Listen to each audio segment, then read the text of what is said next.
Hello and welcome to another Delboy film short, a little small project of mine where I wanted to showcase some films that are in my collection or films that I've just seen in my past. I'm trying to keep it in the same format as always. I'll try and do a little bit of an unboxing, give a little bit of background information, possibly a trailer and some closing thoughts. So what have we got today? Well, you should know by the little thumbnail that this film is All the President's Men. So I'll just switch to my overhead cam and I'll show you the box. So I've got this in a steelbook format, and so I've got a hard cover. It does come with one of these flimsy J cards, but it's got some nice background information in there actually, so I'll try and put that in shot.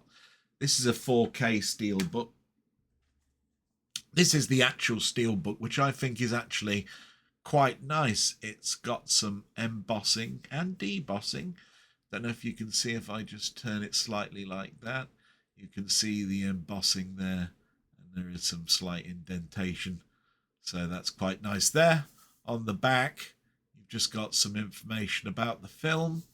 And if you open it up, you've got both the Blu-ray and the 4K. Just take these out for a second, and you can see there is a small still from the film. There we go. The Blu-ray's on a standard plain Blu-ray cover. The 4K, clearly labelled, is a picture on it. There we go. And I think that's quite a lovely looking steelbook. If I put that in the cover again, you'll see that it really is quite snazzy. The trouble with these cases is they're made of hard plastic, so you have to be pretty careful when you put them back in. But they do really make it shine. Look at that in its case. So we'll just switch over to media playback, and this is where we can get some information about it. So the plot: during the 1972 elections, two reporters in investigation sheds light on the controversial Watergate scandal that compels President Nixon to resign from his post.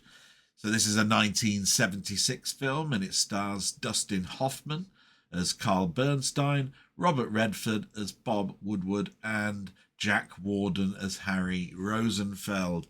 In fact, actually, it's got a damn good cast, if I do say so myself. Dustin Hoffman, I mean, so many films I've seen of his in the past: Midnight Cowboy, Rain Man, Tootsie, just so many to name. Robert Redford, The Natural. I mean, it just goes on and on and on. This is directed by Alan J. Pakula. The writer is Carl Bernstein, and the musician is David Shire. So what can we say about this? So there are some differences from the book on this.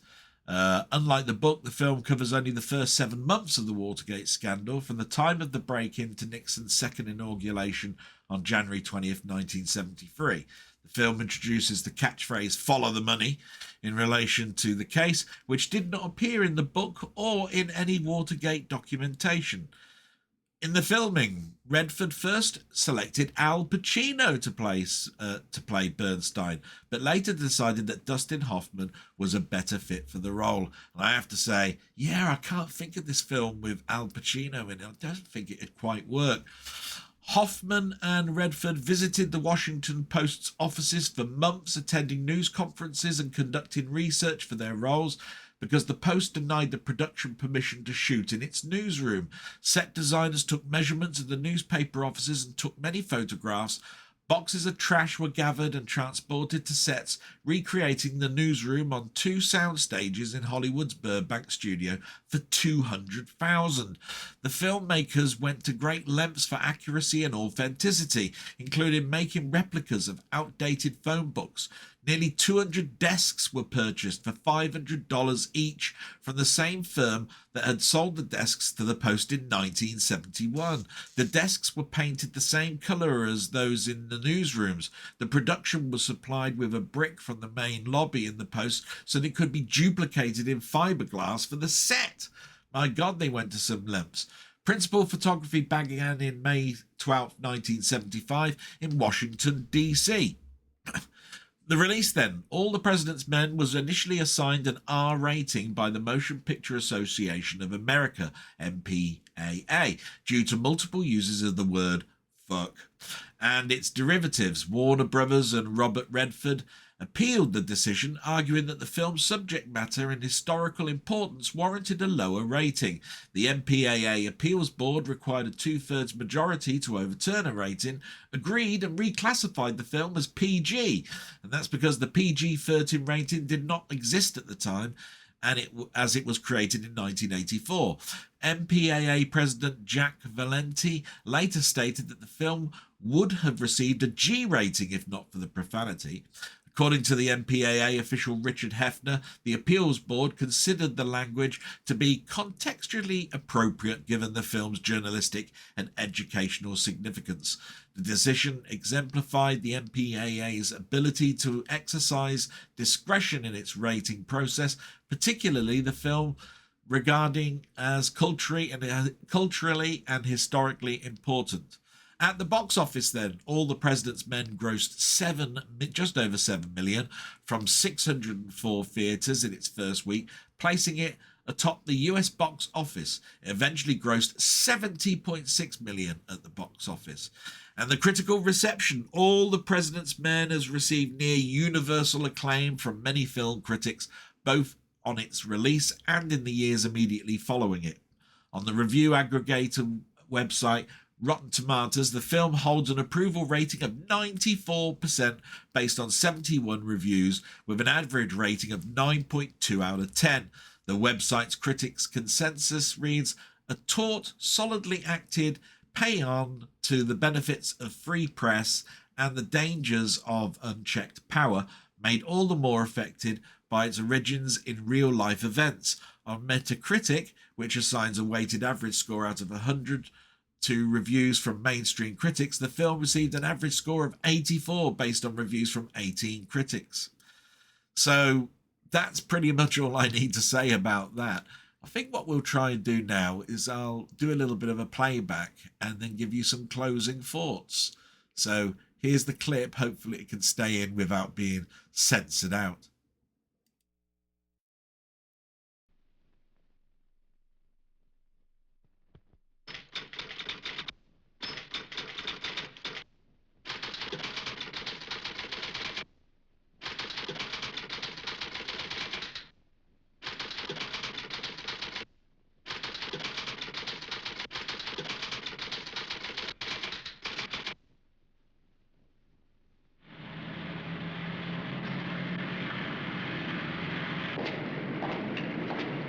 Unit 1 to Unit 2. What? We're home. Base 1 to Unit 1. Base 1 to Unit 1. Hold it, you mother! Hold it! Police! There's been a break-in at Democratic headquarters, and they were bugging the place. Woodward, Bernstein, you're both on the story now. Don't get up. Redford. I'm Bob Woodward of the Washington Post. Mr. Markham, are you here in connection with the Watergate burglary? I'm not here. Hoffman. Hi, this is Carl Bernstein of the Washington Post, and I was just wondering if you can remember... All the President's Men. The story of the 2 young reporters who cracked the Watergate conspiracy. White House. Howard Hunt, please. He might be in Mr. Colson's office. Who's Charles Colson? Did you know, Howard Hunt? Well, the White House said he was doing some investigative work. What do you say? They stumbled into leads. Certainly it comes as no surprise to you that Howard was with the CIA. No surprise at all. They tripped over clues. We'd like to see all the material requested by the White House. All White House transactions are confidential. This whole thing is a cover-up. It's right on our nose. And piece by piece, they solve the greatest detective story in American history. There is no way the White House can control the investigation. I don't want to say anymore, okay? Have you been threatened if you tell the truth? Is there a cover-up? Don't you understand what you're on to? Mitchell knew. Of course, Mitchell knew. Woodward? Bernstein! Get in here!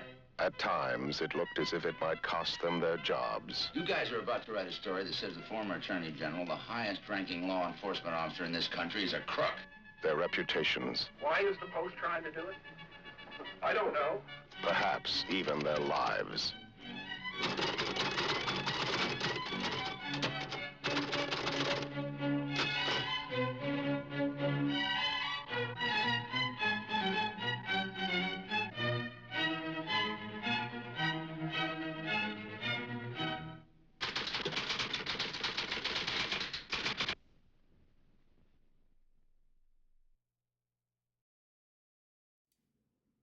And there we have the trailer, and as you can see, it was nominated for quite a few Academy Awards and won some. And what sort of closing comments can I give on this? Well, I saw this at a time when VHS was around, and my father rented it out from sort of like boutique VHS rental places because it was before Blockbusters. I actually rented it out from Blockbusters a bit later on because I think I was intimidated to watch it. I think it was one of those sort of like film thrillers that I don't think I'd understand very well. And the first time I watched it, pretty much that's how it came across to me. It was quite a complex thriller. I later saw it on TV. I never actually thought about owning it on DVD or Laserdisc or even Blu-ray, but it piqued my interest about a year or so back when I saw it on TV again. And when I saw that it was being released as a 4K, I decided, wow, I do need to get it. It's one of those films that I feel that you shouldn't need to feel intimidated about it. If you've ever seen films like Network, JFK, The Post, Frost Nixon, then you're going to feel sort of like at home with this because it is on journalism and it is about politics, but it's beyond that. And to be quite honest, the two actors in it, they just work so well. I saw this a couple of days ago on 4K. I don't really have a DVD or a VHS for me to sort of like compare it with, but the picture quality was good. There was just enough grain, so it didn't look waxy. Color tones were good on the skin. Blacks were really quite dark, but not crushed. It really was an enjoyable watch and one that I can see me watching again quite soon. I think this would be really good for me to look out for if they ever release this at the cinema again. It's not outstanding in regards to sound because it doesn't have Dolby audio, the digital audio, but it does have a DTS. Doesn't have an Atmos soundtrack. It has a DTS soundtrack. But saying all that, I think this is an exceptional film. Definitely worth your money. I would give it a thumbs up. And I hope you've enjoyed this little recap of mine. It really was great to go back to this classic of a film. And with that, salute. Bye-bye.